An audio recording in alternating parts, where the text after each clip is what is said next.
Welcome to the Thriver's Life series, the creation of your highest and best life after narcissistic abuse on a boiling hot Melbourne day. It's 100 degrees today and even hotter tomorrow.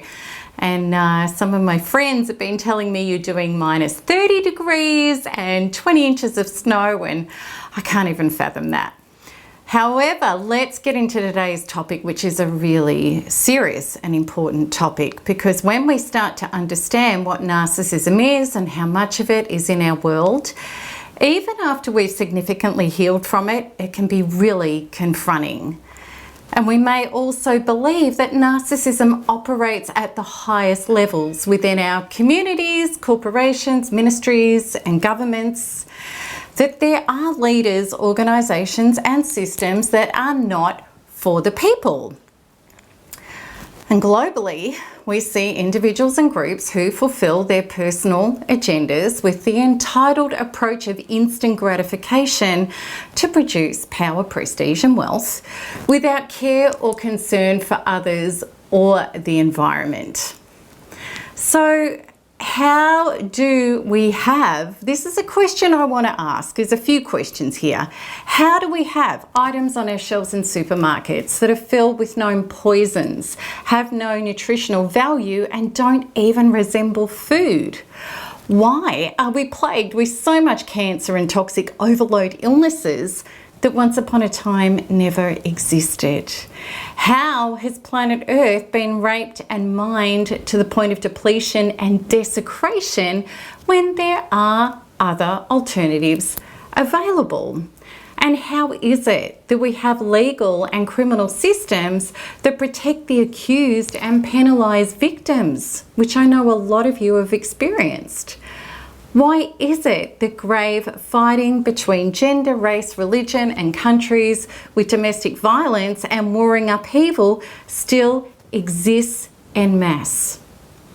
How is it that the arms used to defend each other from getting killed or taken over from each other, and I'm sure if evolved aliens were watching us, they would think that this is the most pathetic issue of all, if laid down, would free up enough money and resources to feed, house and clothe our entire planet. And what's sadder is in our present state of consciousness, most people would believe that that is a ludicrous notion, whereas it's like pretty obvious. Atrocities, cruelty and barbaric acts have been a part of our world forever, and it's tragic that these acts continue even in so-called civilized countries where sanctions and punishments are administered for such crimes. Have these punishments worked?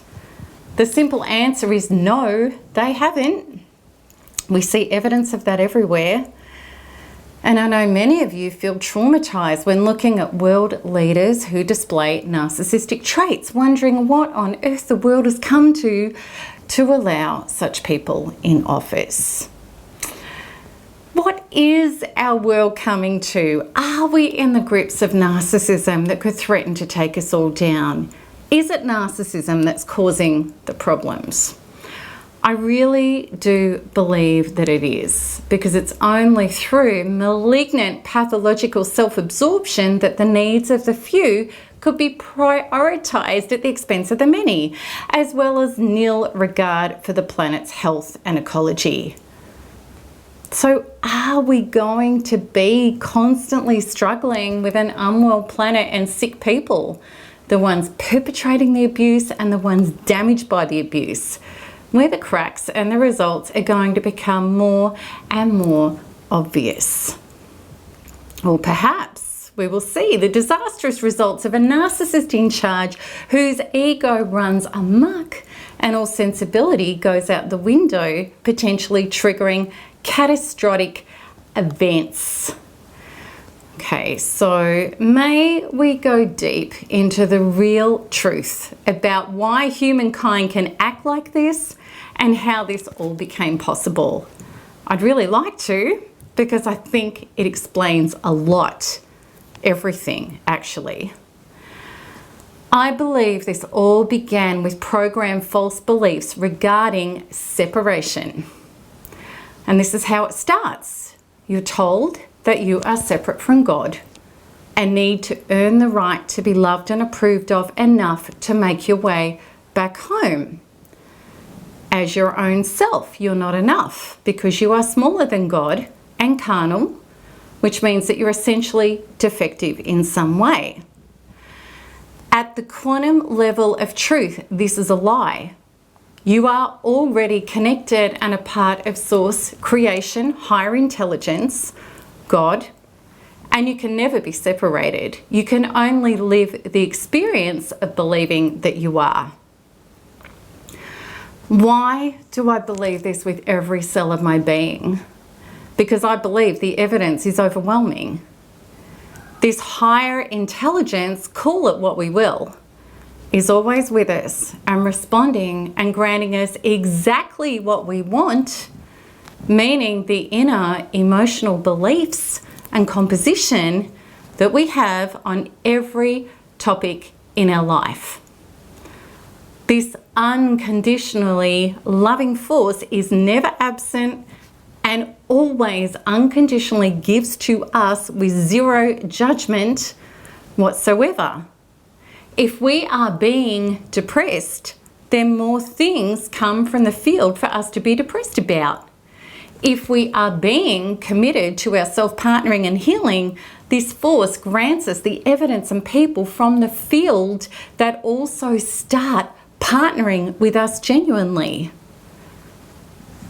And the truth is, our life is answered with this force every millisecond of our life according to our being.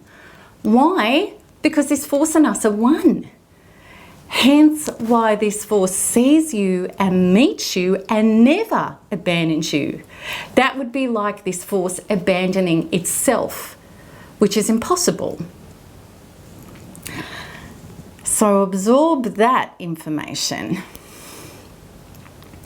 And when you've had the experience of living aligned with the truth that the source life God is ever present and connected to you, or held hostage with the lie that you're separated from source life God, the difference in your life is like day and night.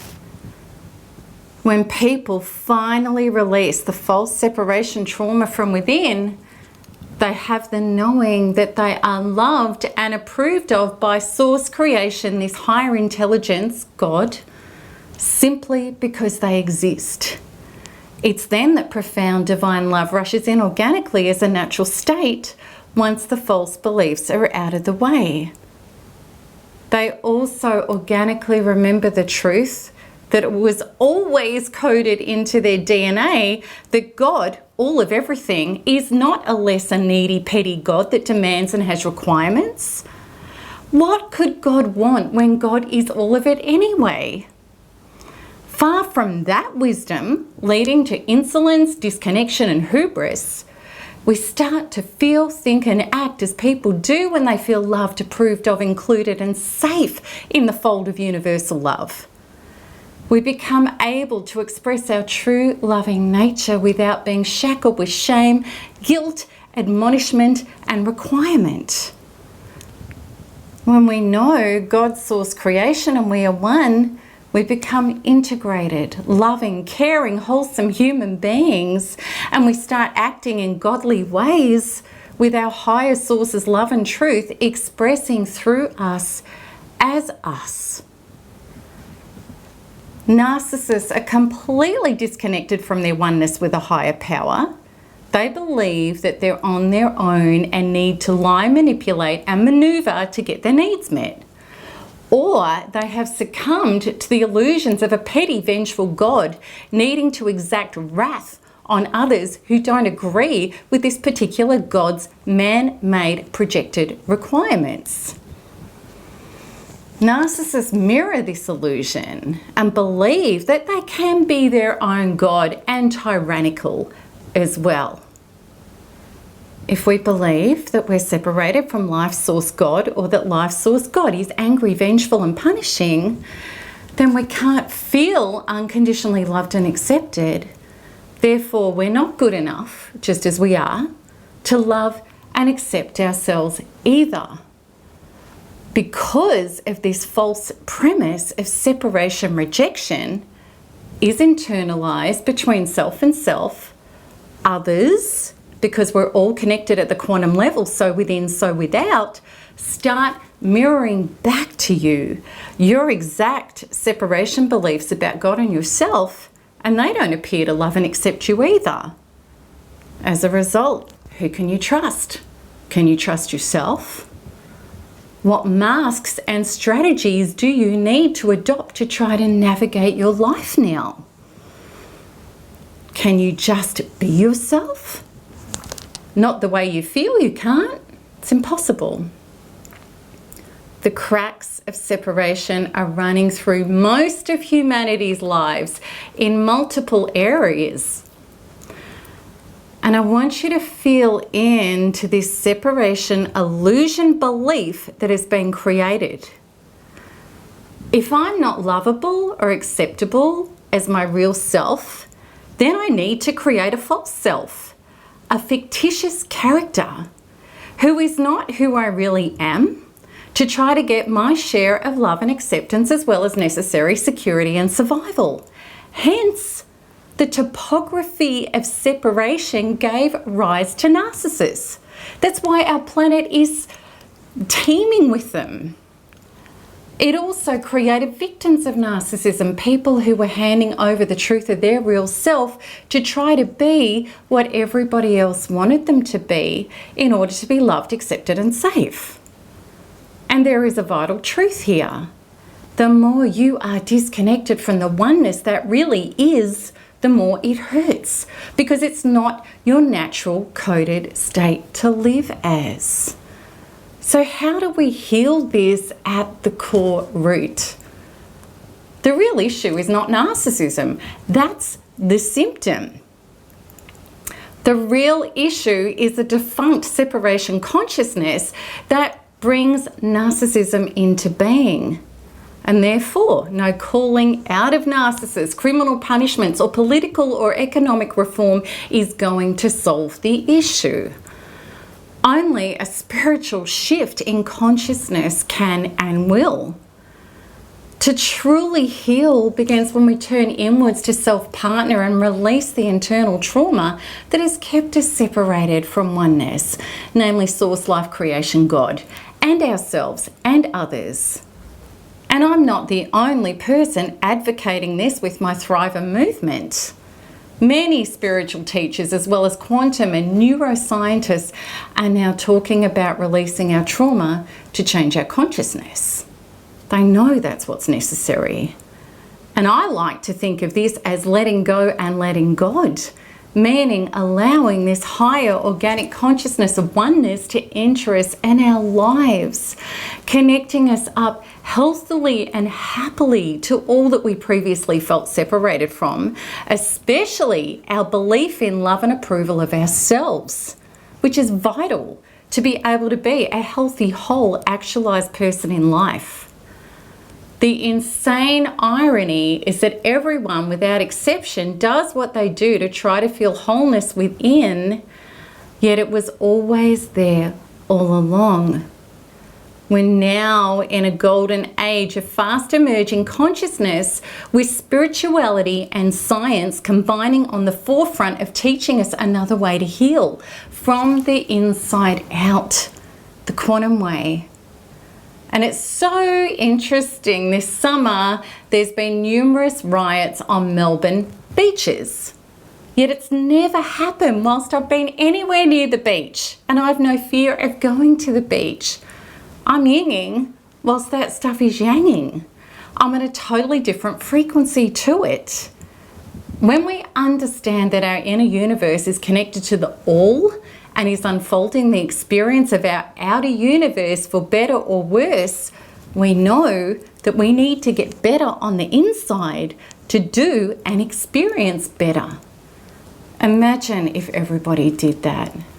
Imagine if everybody healed and remembered these following inner DNA coded truths. I'm adored because I exist. I matter because I'm connected as one with all matter.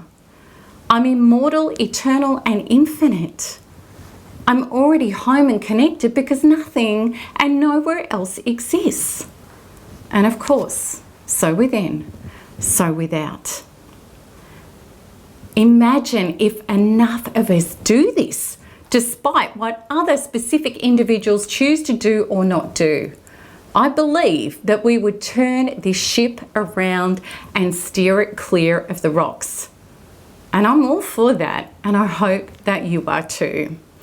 So I am so looking forward to answering your comments and questions regarding this episode and exactly how one person at a time we can change ourselves to help change our world.